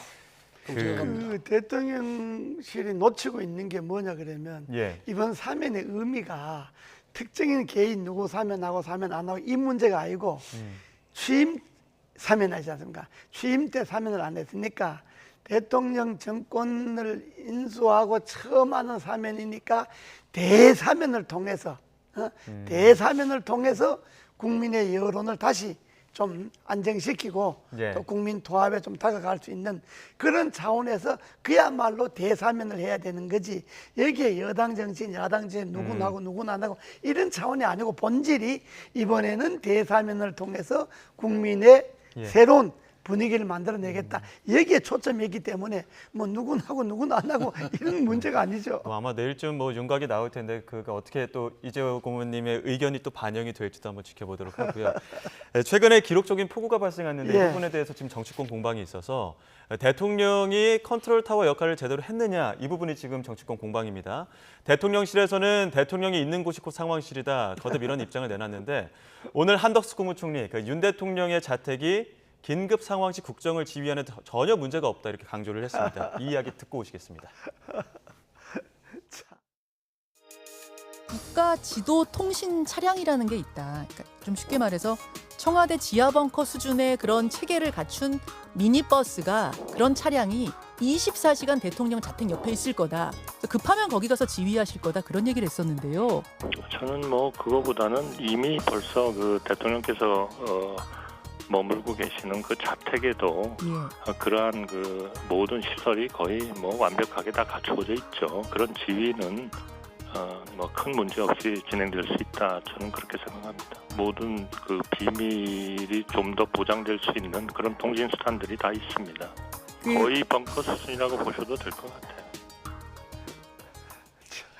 이게 그러니까 국민들이 갖고 있는 불안이라든가 야당이 지적하는 거는 종래의 청와대 내에서 대통령이 관저와 또 위기관리센터, 뭐 지하벙커가 한 곳에 이렇게 잘 접근하기 쉽고 또 여러 가지 컨트롤할 수 있는 곳에 있었기 때문에 그 부분에 대해서는 국민들은 걱정을 안 했었는데 지금 청와대에서 나와서 용산에 대통령 근무하는 대통령실이 있고 그리고 이제 다른 서초동에 사저에 또 있고 또 출퇴근하고 뭐 이런 과정에 사실은 청와대를 나왔으면서 이 과정이 당초에는 광화문으로 한다고 했다가 갑자기 용산으로 바뀌었지 않습니까? 그럼 졸속하게 됐는데 이 여러 가지 위기 관응에 대응하는 그런 시스템이 제대로 돼 있는가라는 점에 부실한 거 아닌가. 너무 좀 이상하다. 좀 어떻게 대통령이 아파트 그 그 사시던 곳에서 전화로 진두지휘를 했다는 게 그럼 일반 사람들 진두지휘하고 그러면 전화가 또 그 통신이 잘 안 되면 그럼 어떡할 거냐 이런 끊임없는 의문이 생기는데 이거에 대해서 속상한 부분이라든가 아니면 미비했으면 빨리 점검을 한다든가 이래야지 지금 뭐 지하 무슨 미니버스가 있다는 둥 또는 지하 벙커 수준의 것이 사저에 마련이 되어 있다는 둥 그것도 확실한 얘기도 아니에요. 그러면 저 얘기를 듣는 순간 국민들은 더 불안한 겁니다. 도대체 믿업지가 않고. 그러니까 이런 거죠. 이 수재 이번에 그 큰 수재가 났는데 이 수재 난 자체를 갖고 이게 정쟁의 대상거리는 아니에요. 그렇죠. 이건 뭐 여야가 다 수재 난 것에서 복구해야 되고 급하니까. 그런데 청와대가 이 정쟁거리로 만들어 준 것이 바로 지금 한덕수 총리가 저런 발언. 지금 문제는 이거잖아요. 호우주의보가 내렸다. 그러면 대통령은 호우주의보가 해제될 때까지 대통령실에 있거나 아니면 재난센터에 가거나 그것이 이제 정석이잖아요. 그리고 또 집에 들어가시다가 이미 내가 퇴근할 때 보니까 침수가 됐더라. 그럼 침수가 되면 자택으로 갈 게 아니고 돌아서 대통령실로 가거나 재난센터로 가서 총괄 지휘를 하는 것이 그게 정석이잖아요. 그렇게 되면 국민들이 별로 불안도 안 하고 뭐 별로 논쟁거리도 안 되는데 그건 말하는 사람이 대통령이 있는 데가 뭐 상황실이다 그러면 비가 오는데 대통령 퇴근도 안 하냐 뭐 이런 식으로 지금 한덕수 총리처럼 뭐 대통령실 자택에도 뭐 준비가 다 돼 있다 이렇게 이야기하면 안 되고 그거는 참모들이나 총리가 말을 잘못한 거고 그거는 내가 실수를 했다. 나는 이렇게 심각하게 수재가 많이 날 줄은 몰랐다. 근데 앞으로 그런 일 없을 거다. 그리고 수재 복구에 전념하겠다. 지금 대통령이 좀 열심히 하시잖아요.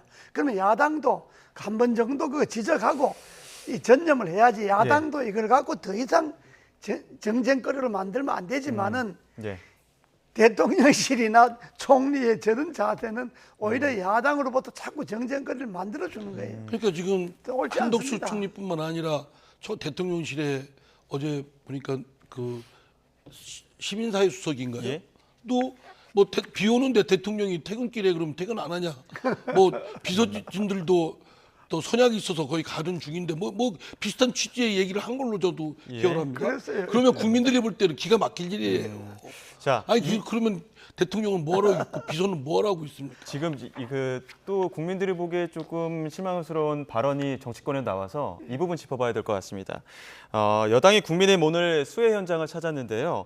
주호영 비대위원장 참석자들에게 최선을 다해달라면서 뭐 장난, 농담, 뭐 사진 찍기 이런 거 자제해달라고 이미 그 자원봉사 하기 전에 이야기를 했었는데 이 자리에서 믿기 힘든 농담이 나왔습니다. 한번 듣고 다시 두 분 의견 듣도록 하겠습니다.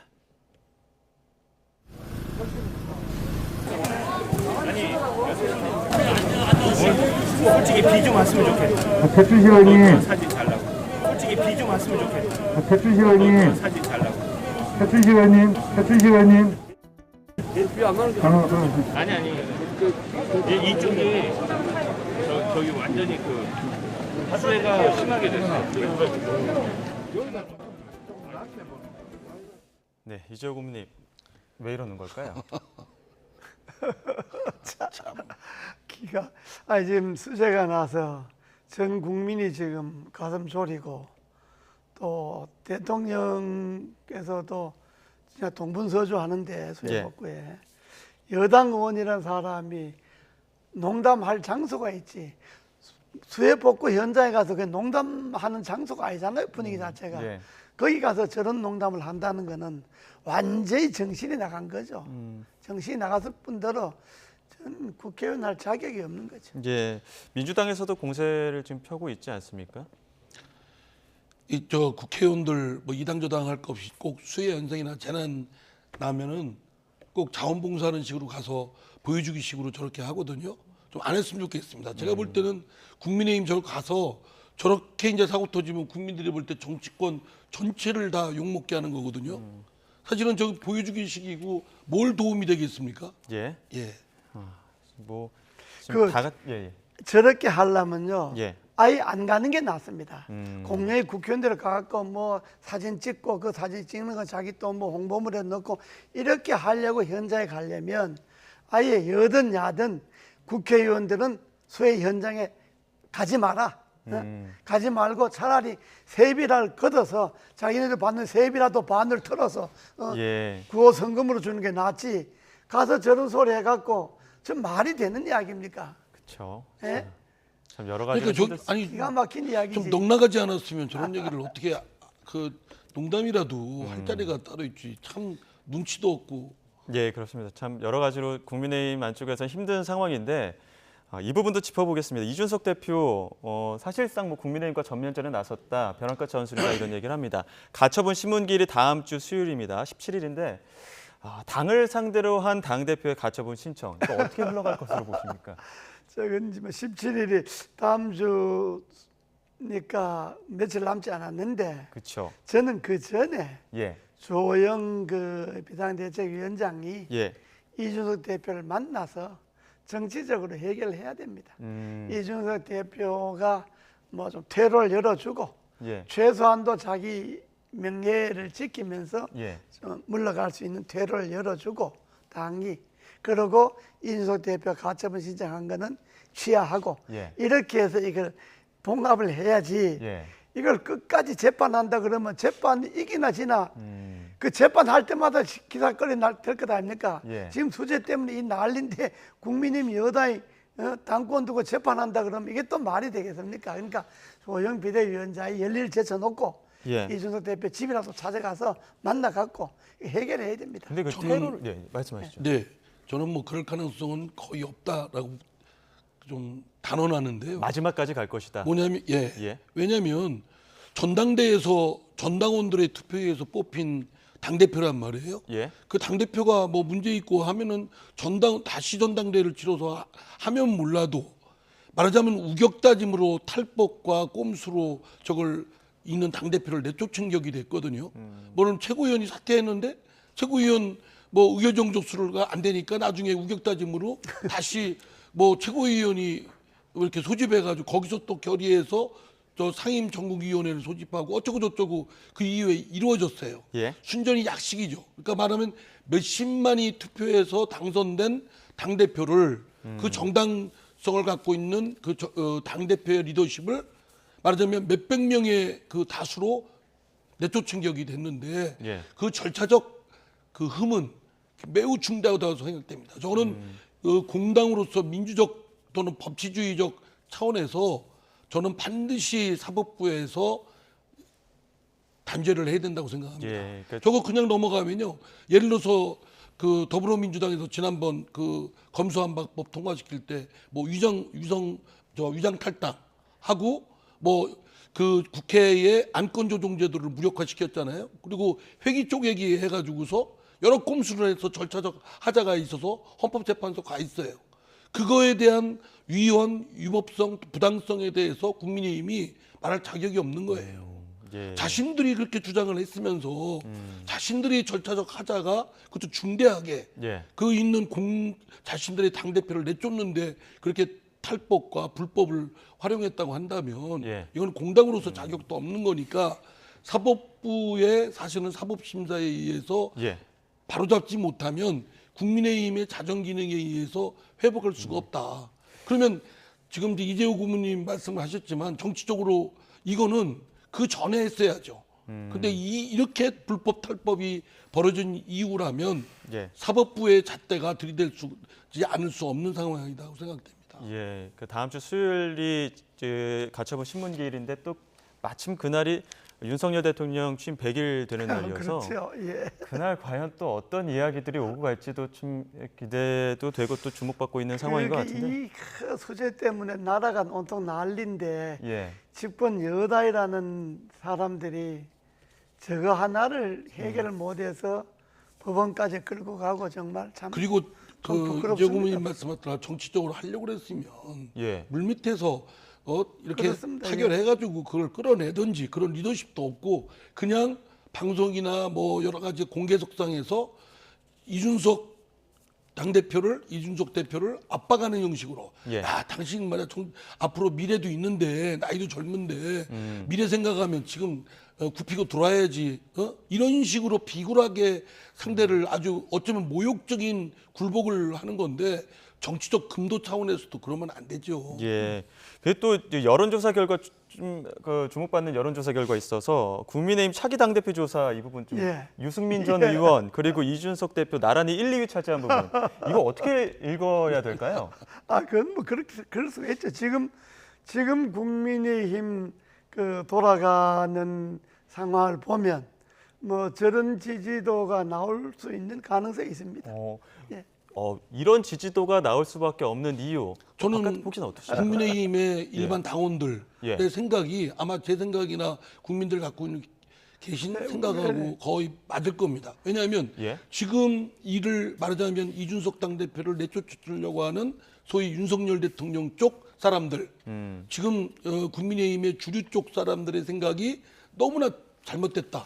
못돼 먹었다. 예. 어떻게 자신들이 뽑은 당대표를 그런 불법적인 방법으로 어거지쓰면서 내쫓을 수가 있을까? 물론 이준석 당대표의 행태나 이런 것이 잘한다는 뜻이 아닙니다. 예. 그렇다 할지라도 그런 여러 공당으로서 더구나 집권 여당으로서 보이는 모습이 너무나 좀 하다. 책임져야 될 사람은 또 권성동 원내대표도 있는데 예. 공동 대표는 그대로 있거든요. 예. 그런 모습들이 이런 저 여론조사가 유승민 의원 전 의원 경우는 현재 당의 혼란이나 당의 소란 상태에서 비껴서 있는 예, 거고 예. 한 발. 그러니까 이제 또 현역이 아니니까 예. 그러니까 지지도를 올라갈 수도 있고 이준석 대표는 어쨌든 지금 약자의 입장에 있잖아요. 예. 그러니까 되게 우리나라 국민들이 약자에 대한 동정이 있잖아요. 예. 강자하고 붙었을 때 약자를 돕는 거. 그런 점이 있으니까 저 여론조사는 그렇게 부자연스럽지 않습니다, 지금. 예. 국민의힘 이야기를 너무 많이 했기 때문에 민주당 이야기 한번 예. 넘어가도록 하겠습니다. 지금 뭐 전당대회 한창인데 당원 개정을 놓고 지금 또 당내 공방이 가열되고 있습니다. 이재명 의원은 자신과 관련된 문제 아니라 이렇게 거리를 두고 있는데 당원 개정에 찬성하는 입장도 일부 보이고 있습니다. 과연 결국 당원을 개정하는 쪽으로 갈지 어떻게 보고 계십니까? 이재명 의원이 예. 자신과 관련이 안 된다고 이렇게 강변하는 것 또한 그것도 억지 주장이에요. 사람들은 다 알고 있어요. 저건 이재명 의원하고 관계된 거라는 거. 예. 그걸 왜 이재명 의원이 자신과 관계없다고 자꾸 우깁니까? 더 이미지만 실추되게. 예. 그리고 이재명 의원을 위한 그런 당원 개정 주장들이에요. 그걸 주장하는 대부분의 당원들이 이재명을 지지하는 분들이고. 그러면 뻔한 거죠. 누구나 짐작할 수 있는 상식적인 건데 자꾸 여당이나 야당이나 상식적인 합리적인 추론을 완전히 부인하고 억지 주장만 하고 있으니까 국민들이 볼 때는 한심하다고 생각하는 거예요. 예. 그리고 이것은 지난번 우리 더불어민주당에서 당 개혁 차원에서 만드는 쇄신안입니다. 그쵸? 말하자면 당에 수사를 받고 예. 기소까지 될 정도의 인물이면 당에 있는 당직도 공직 아닙니까? 예. 공직을 맡도록 해서는 안 된다. 자신의 무고함을 밝힌 이후에 맡도록 해야 된다는 취지에서 예. 당직의 권한을 정지시킨 그런 쇄신안을 마련해서 그걸 해오고 있는데 지금 와서 그거를 바꾸겠다고 한다면 다수의 힘으로 바꾼다고 하면 지난번 우리 범죄 관련 사람들의 공천을 만약에 그런 범죄로 단체장이 거리가 생겼을 경우 더불어민주당은 공천을 안 한다라는 그 조항도 당원들의 저기를 통해서 바꿔버렸잖아요. 예. 또 그리고 위성정당 문제도 당원들의 다수의 힘으로 바꿔버렸습니다. 그것이 두고 더불어민주당의 족쇄처럼 국민들로부터 비판받고 더불어민주당이 공당도 아니다.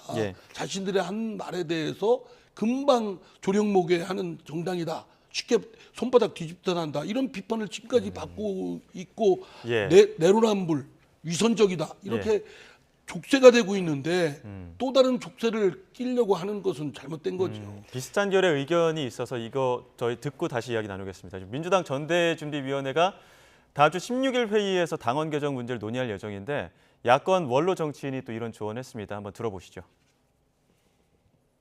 자꾸 난 지금 이재명 후보한테 지금 갖는 불안감은 뭐 당원이 주인이다. 뭐 당원의 뭘 그러니까 뭐 껄핏하면 아마 당원 투표로 뭘 당해 이런 당원도 개정하는 거고 할 것 같은데 그 민주당이 망한 짓거리 2개 큰 거 있잖아요. 천벌받을 짓 한 거 위성정당 만든 거 하고 이거 보궐선거 당원 고친 거 그거 전부 당원들 압도적인 지지를 받아서 된 거예요.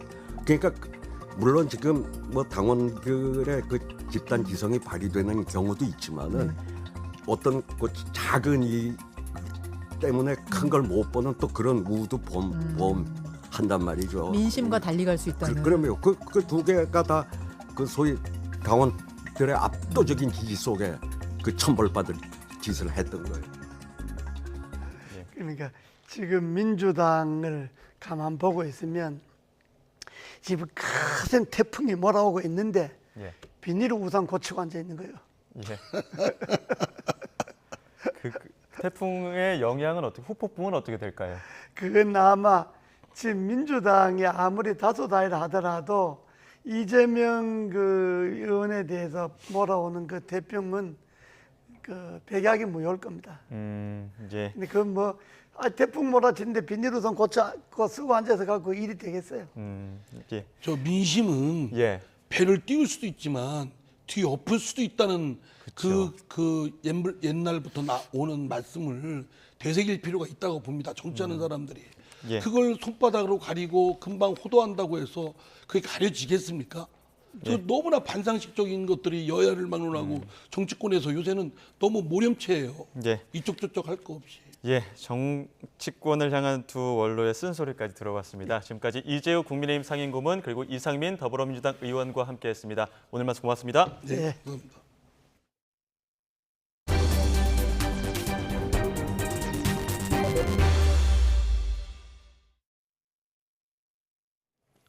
팔당댐 방류량이 늘어나면서 서울 올림픽대로 일부 구간이 다시 전면 통제됐습니다. 서울시는 오늘 오후 3시 반부터 올림픽대로 가양대교에서 동작대교 구간의 양방향 차량 통행을 통제하고 있습니다. 서울시는 한강 상류 지역 집중호우로 인해 팔당댐 방류량이 늘어나면서 한강 수위가 올라갔기 때문이라며 인근 도로 우회를 당부했습니다. 이와 함께 반포대로 잠수교는 지난 8일 밤부터 나흘째 통행이 금지되고 있습니다. 서울 도심 주요 도로 교통 통제가 이루어지면서 퇴근 시간대 교통 혼잡이 우려됩니다. 지난 8일부터 중부지방에 내린 집중호우로 지금까지 이재민이 1,200명 발생했습니다. 오늘 오전 10시 기준 중앙재난안전대책본부 공식 집계에 따르면 이번 호우로 집이 파손되거나 침수된 이재민은 1,200명에 이르고 정전 등으로 인한 일시 대피자는 6개 시도에서 4,164명이나 됩니다. 사망자는 11명, 실종자는 8명, 부상자는 18명으로 오전 6시 집계에서 변동 없습니다. 북한 지역에도 많은 비가 내린 가운데 금강산댐이 수위 조절을 위해 방류를 진행하는 것으로 나타났습니다. 금강산댐 하류에 있는 강원도 화천 평화의 댐은 오늘 오전 9시 반부터 댐 수위가 조금씩 상승하고 있는 것으로 확인됐습니다. 오전 11시 현재 평화의 댐에는 초당 1,100톤의 물이 유입되는 것으로 추정되며 댐 수위도 176m로 조금씩 상승하고 있습니다. 충청과 전북 지역으로 많은 비가 집중되고 있는 가운데 다음 주 더 강한 호우가 예고돼 비상입니다. 정체전선 영향에 소멸한 7호 태풍 무란이 남긴 수증기까지 더해질 전망입니다. 취재기자 연결해서 호우 전망 자세히 알아보겠습니다. 정혜윤 기자. 네, 문화생활과학부입니다. 지금 충청 전북 지역 중심으로 많은 비가 집중되고 있습니다. 오전 한때 시간당 100mm의 물폭탄이 기록된 곳도 있다고요. 네, 전북 군산 내초동 산업단지 부근입니다. 이 지역에 오늘 오전 9시쯤 시간당 100mm의 물폭탄이 쏟아졌는데요. 군산에서 기상 관측이 시작된 이래 가장 강한 강도의 비였습니다. 지금은 비의 강도가 다소 약해지면서 충청과 전북, 경북 지역의 호우 경보가 모두 호우주의보로 제치됐습니다. 내일 오전까지 호남 지방에 최고 100mm의 많은 비가 더 내리겠고 충청과 영남 지방에는 5에서 40mm의 비가 더 내릴 것으로 보입니다. 네, 이미 기록적인 호우로 곳곳에 피해가 발생했는데 다음 주에 더 강한 비가 예고됐다고요?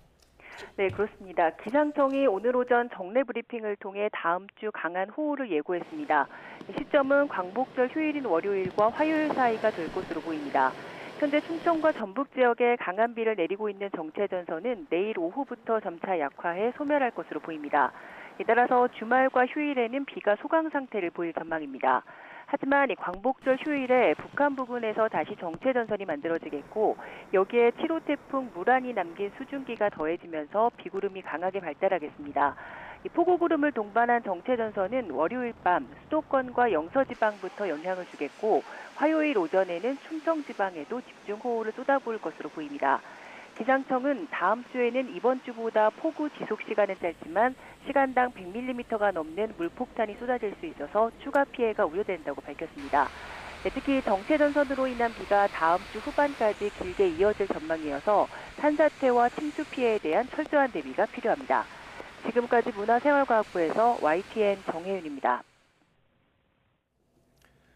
서울의 한 자치구의 침수 피해를 막기 위해 물막이판이 설치되어 있는데요. 많은 예산을 들여 설치했지만 정작 이번 집중호우 때는 고장으로 전혀 작동하지 않은 것으로 YTN 취재 결과 확인됐습니다. 해당 구청은 고장이 났다는 것도 몰랐습니다. 김철희 기자의 단독 보도입니다. 서울 지하철 2호선과 4호선이 지나는 사당역 인근 도로가 흑빛 강으로 변해버렸습니다. 시민들이 연신 바가지로 물을 밖으로 퍼내보지만 역부족입니다. 온종일 400mm 넘게 쏟아진 비 때문에 주변은 쑥대밭이 됐고 사당역도 결국 침수됐습니다. 사당역 8번 출구 앞에는 이런 피해를 막기 위해 설치한 물막이판이 있습니다. 그런데 YTN 취재진이 확인해보니 물막이판 상태가 온전하지 않았습니다. 물막이판을 작동시키는 리모컨입니다. 여기 있는 버튼을 누르면 누워있던 물막이판이 위로 올라와야 하는데요. 지금은 꿈쩍도 하지 않습니다. 고장난 물막이판은 집중호우가 쏟아진 지난 8일에도 정상 작동하지 않았습니다. 다른 물막이판들 역시 가동되지 않은 건 마찬가지였습니다. 아예 물막이판 위를 콘크리트로 덮어 과속 방지턱 표시를 한 곳도 있습니다. 이렇게 수해 방지시설 작동이 멈춘 동안 피해는 눈덩이처럼 불어났습니다.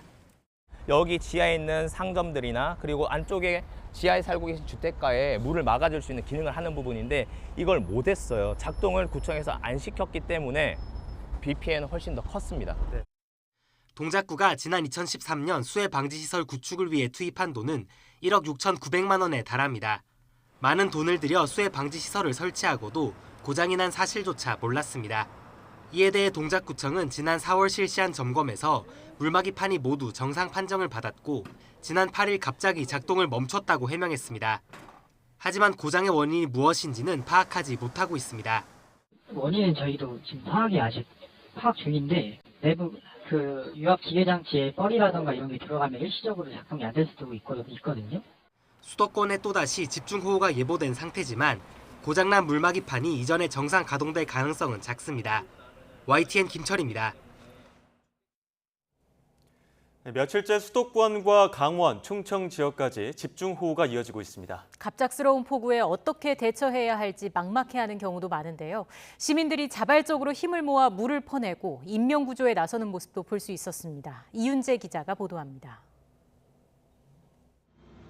충북 청주시에 있는 한 아파트 주변. 갑자기 쏟아진 폭우에 도로가 물에 잠겼습니다.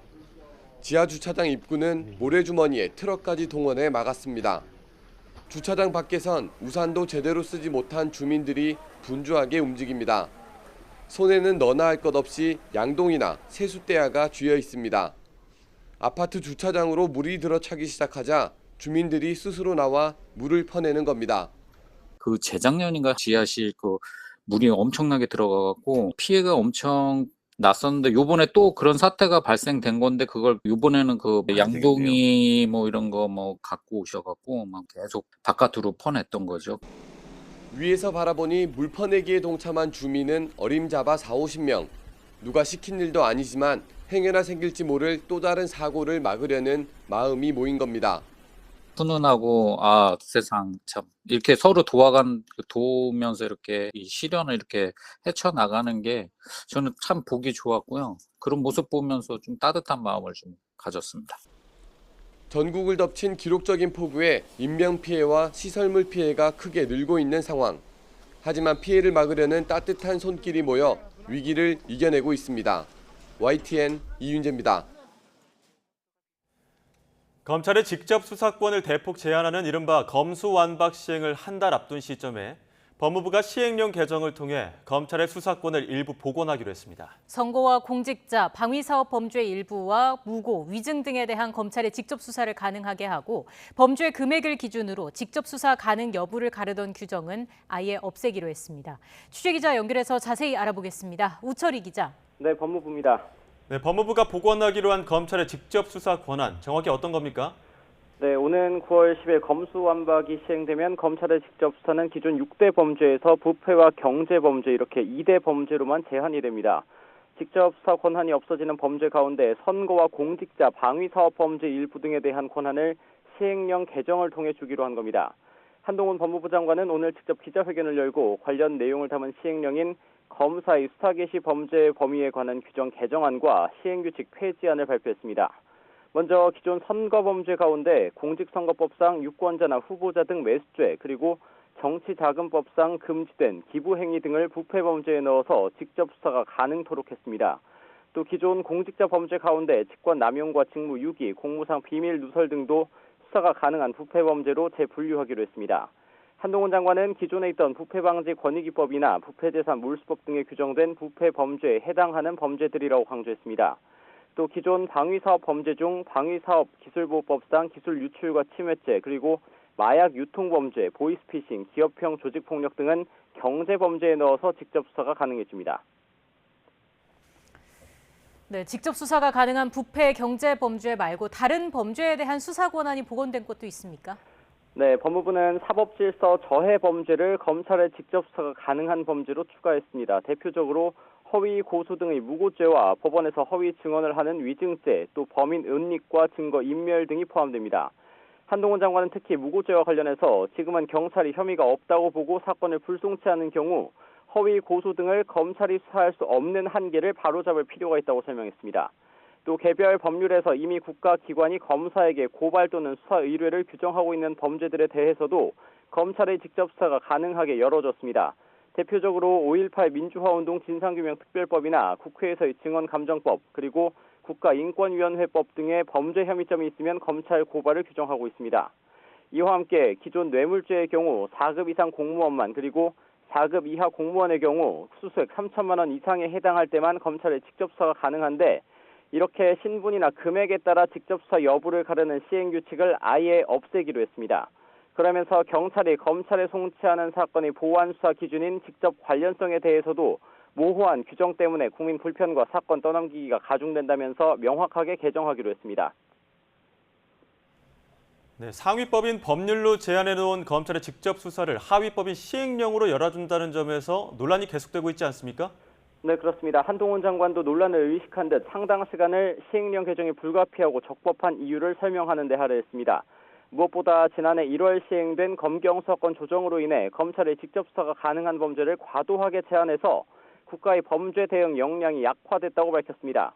이 때문에 검찰과 경찰의 사건 떠넘기기로 인한 사건 처리 지연과 인권 침해 등 문제점이 드러나 개선이 불가피하다고 설명했습니다. 특히 검수완박 법률인 검찰청법상 검찰의 직접 수사 가능 범위를 규정한 부패범죄, 경제범죄 등 대통령령으로 정하는 중요 범죄에서 이 구체적 범위를 정부가 설정할 수 있도록 위임한 게 명확하다고 강조했습니다. 그러면서 국회의 검수완박 법 개정 취지를 담아 시행령의 최소한을 규정했다고도 덧붙였습니다. 법무부는 오는 29일까지 시행령 개정안과 시행규칙 폐지안을 입법 예고한 뒤 국무회의에서 의결한다는 방침입니다. 지금까지 법무부에서 YTN 오철입니다. 네, 오늘 코로나19 신규 확진자는 13만여 명으로 집계됐습니다. 사망자는 석 달 만에 최다를 기록했는데 방역당국은 재감염 기간이 짧아지고 비율 역시 높아졌다며 백신 접종을 거듭 당부했습니다. 사회 2부 연결합니다. 김현아 기자. 네, 김현아입니다. 네, 사망자가 많이 늘었는데 피해 상황 집계해 주시죠.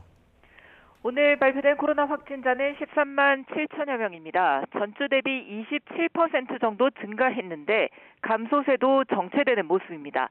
우이 중증 환자는 418명, 병상 가동률은 38.8%고 사망자는 59명으로 석 달 만에 최다 발생했습니다. 질병관리청은 이번 재유행 동안 특히 재감염 비율이 증가했다면서 백신 접종 필요성을 거듭 강조했습니다. 7월 셋째 주와 넷째 주 재감염률이 각각 6.59%와 5.42%로 늘어났다는 겁니다. 재감염까지 걸리는 시간도 6월 전에는 평균 6, 7개월이었는데 재유행이 시작한 7월엔 5개월 안팎으로 단축됐습니다. 또 재감염자의 절반은 백신 접종률이 낮은 18세 미만 소아 청소년으로 질병청은 예방접종 1차 완료자는 미접종자와 위험도가 비슷했지만 2차와 3차 추가 접종 때마다 위험도가 절반씩 줄고 사망과 중증화 예방 효과도 컸다면서 백신이 최고의 방역 수단이라는 점을 거듭 강조했습니다. 백신 이상 반응과 관련해서는 정부 보상 범위가 확대될 가능성이 나왔습니다. 코로나19 백신 안정성위원회는 오늘 백신 접종이 대뇌 정맥동 혈전증과 이상 자궁출혈 발생과 연관성이 있다는 조사 결과를 내놨는데 정부 보상 정책에 영향을 줄 전망입니다. 지금까지 사회 2부에서 YTN 김연아입니다. 북한 김정은 국무위원장이 악성 전염병 위기가 완전히 해소됐다며 최대 비상방역전 승리를 공식 선포했습니다. 이런 가운데 김여정 노동당 부부장은 바이러스 유입의 책임을 남측에 떠넘기면서 강력한 보복 대응을 검토하겠다고 위협했습니다. 홍주혜 기자입니다. 북한이 코로나19 발생 사실을 공개하고 최대 비상방역 체계를 가동한 지 석 달 만에 전국 비상방역 총화회의를 열었습니다. 김정은 국무위원장은 악성 전염병 위기가 완전히 해소됐다며 방역 전쟁 종식을 선언했습니다. 당 중앙위원회와 공화국 정부를 대표하여 역내에 유입되었던 신형 코로나 바이러스를 박멸하고 인민들의 생명 건강을 보호하기 위한 최대 비상방역전에서의 승리를 쟁취하였음을 선포합니다. 그러면서 최대 비상방역 체계를 해제하고 방역 등급도 긴장 강화된 정상 방역 체계로 낮춘다고 밝혔습니다. 다만 세계적인 보건 위기 상황과 주변국의 전염병 위기를 거론하면서 안심하고 방역 조치를 완화하기엔 너무도 때가 이르다고 지적했습니다. 완전히 물리적으로 격퇴시키는 방식에서 격퇴는 해제하되 일상생활에서 방역과 관련된 개인 활동이라든가 조직적 활동들은 일정 부분 계속 유지하는 방식. 이런 게 아마 오늘 얘기한 부분이 아닌가 싶습니다. 김정은 위원장의 동생으로 대남 총책으로 알려진 김여정 노동당 부부장도 토론에 나섰습니다. 김 부부장의 연설 전문이 공개된 건 이번이 처음인데 방역 투쟁은 적들과의 실제적인 전쟁이었다며 거친 말을 쏟아냈습니다. 코로나19 바이러스가 색다른 물건, 즉 남측의 대북 전단 등을 통해 유입됐다는 기존 주장을 되풀이했습니다. 이어 이미 여러 대응안이 검토되고 있지만 아주 강력한 보복성 대응을 가해야 한다고 위협했습니다. 만약 적들이 우리 공화국에 비루스가 유입될 수 있는 위험한 짓거리를 계속 행하는 경우 우리는 비루스는 물론 남조선 당국 것들도 박멸해버리는 것으로 대답할 것입니다. 김 부부장은 또 김정은 위원장이 고열 속에 심히 앓으면서도 한순간도 자리에 누울 수 없었다고 전했습니다. 이를 두고 김 위원장이 실제로 코로나19에 확진됐다 회복했을 수 있다는 추정과 감염되진 않았어도 주민들과 함께 아픔을 나눴음을 부각하려는 의도라는 분석이 동시에 나옵니다. YTN 홍주혜입니다. 서울과 달리 충청 이남에는 지금도 비가 내리고 있습니다. 이들 지역에는 시간당 10mm 안팎의 다소 강한 비가 집중되고 있는데요. 특히 전북에는 호우주의보가 내려진 가운데 오늘 밤 사이 시간당 30에서 50mm의 국지성 호우 가능성이 있겠습니다. 이미 많은 비가 내려 지반이 약해져 있으니까요. 추가 비 피해가 발생하지 않도록 각별히 유의하시기 바랍니다. 비는 내일 오전까지 이어지겠습니다. 그 사이 예상되는 비의 양은 호남에 최고 100mm 이상, 충청 이남에 5에서 40mm가 되겠습니다.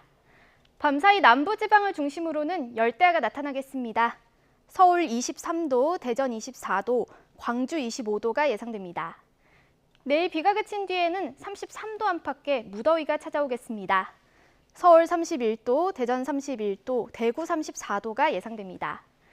다가오는 토요일에는 다시 전국에 비가 내릴 전망입니다. 날씨였습니다. 가장 빠른 종합뉴스 뉴스큐 마칩니다. 시청해주신 여러분 고맙습니다.